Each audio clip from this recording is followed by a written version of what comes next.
নমস্কার, আরও একটা গুরুত্বপূর্ণ আপডেট নিয়ে চলে এলাম। খুব গুরুত্বপূর্ণ ভিডিও।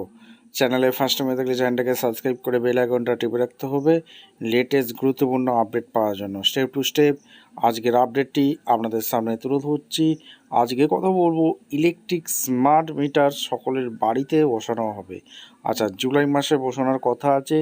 সুবিধা কি অসুবিধা কি আজকের এই ভিডিওতে বিস্তারিতভাবে ব্যাখ্যা করব। চ্যানেলে নতুন হয়ে থাকলে চ্যানেলটাকে সাবস্ক্রাইব করে বেল আইকনটা টিপে রাখতে হবে লেটেস্ট গুরুত্বপূর্ণ আপডেট পাওয়ার জন্য।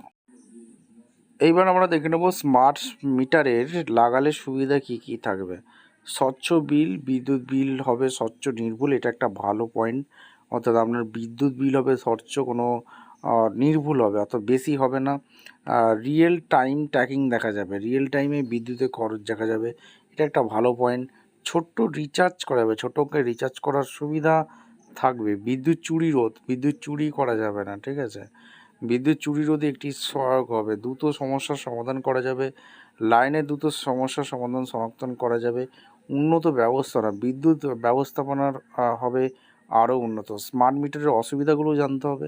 লাইন কেটে যাওয়ার একটা ভয় রয়েছে, রিচার্জ না থাকলে লাইন কেটে যেতে পারে, রিচার্জ না থাকলে লাইন কেটে যাবে। অর্থাৎ রিচার্জ করতে হবে স্মার্ট মিটারের, রিচার্জ করলেই লাইনটা, না করলে লাইন কেটে যাবে। মোবাইল ফোনের মতো এরকম একটা আসবে। সার্ভার সমস্যা, নেটওয়ার্ক বা সার্ভার সমস্যা ঝুঁকি থাকতে পারে। ট্যারিফ বৃদ্ধি, টাইম আপডেট ট্যারিফে খরচ বাড়তে পারে। ডিজিটাল জটিলতা ব্যবহারে অনেকের অসুবিধা হতে পারে। প্রতারণার ঝুঁকি, ভুয়ো এবং প্রতারণার ঝুঁকি রয়েছে। অভিযোগ নিষ্পত্তির দেরি হতে পারে। এই হচ্ছে আপডেট। এখনও পর্যন্ত স্মার্ট মিটার নিয়মগুলো আপনাদের সামনে জানালাম। যখন সরকার বসাবে তখন আপনাদের সামনে আরও বিস্তারিতভাবে ব্যাখ্যা করব।